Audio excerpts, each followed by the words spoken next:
pastor said, congregation, I'm going to allow this church to walk. And the deacon said, let it walk, pastor, let it walk. The pastor said, I'm going to let this church run to several places. And he said, let it run, pastor, let it run. Then the pastor said, I need money to let the church run. The deacon said, let it walk, pastor, let it walk. So at this time, I'm going to call on Mr. Andre Harper, our valedictorian from Newport Vocational Training Center, to come forward and give his address.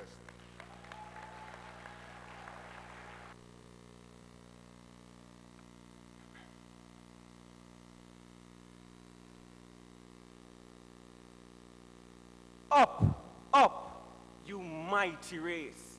You can accomplish what you will.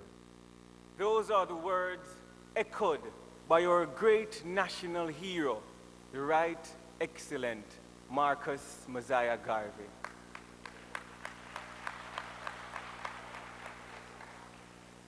To our guest speaker, Dr. Wayne Wesley. Oh, sorry, our guest speaker, Mr. Milton Samuda, rather. Our Master of Ceremony, Dr. Wayne Wesley, honored guests on the platform. To you, my fellow graduates, parents, friends, well-wishers, I bring you greetings. Although the statement quoted earlier was made decades ago, it still serves as inspiration, as motivation, as encouragement to thousands of people living in today's world. Graduates, this statement, this phrase can be a life-changing moment, taking a firm grip of all the skills, all the attitudes, all of the experiences that have deemed us competent by the Hartrust National Training Agency, and applying them both to the national and international workforce. It is possible, as the Bible went on to prove this in Philippians 4, verse 13, I can do all things through. It is with unquenchable joy and unqualified honor that I humbly represent this outstanding batch of graduates 2008-2009. For some of us, it has been a long year, a long 12 months, studying and preparing for assessments, doing numerous projects and coursework pieces, participating in the many learner-centered activities, and for those who took on additional responsibility, like I did, such as being a part of the Learners' Council or being a safety warden. Boy, it was tough. Sometimes we felt as if we should just stay home for a day or two and put our minds at ease. But as old-time people used to say, if you want good, and indeed, the training we have received, which is nothing less than dynamic, up-to-date, relevant, and thorough, has created certified individuals at world-class standards, satisfying the labor market demands. I will sure you will agree with me that it was a journey well spent. Our interests and abilities were stimulated with consistent exposure to a wide repertoire of knowledge and skills that serve the purpose of getting us ready to function in the real world, the world of work. Do terms like unit competency, assessment, competency standards, employability skills, and core values ring a bell? A constant reiteration of these and other principles by those under whose tutelage we were guided has truly made this past year an unforgettable experience. We have learned never to settle for mediocrity, that everything one does is a reflection of self, We have the power and ability to improve on our previous improvements, to learn and to reach and surpass any expectation. Upon reflection, graduates, we have come of age. Another chapter has been closed. Now, Harsh's NTA did not provide us with mere information relevant to the working world, but also gave rich and accurate practical tips that will make us marketable for jobs in the same league of the university and college graduates. We have received technical and vocation education and training, entrepreneurial and employability competencies that have made us stand out over all the institutions here in Jamaica.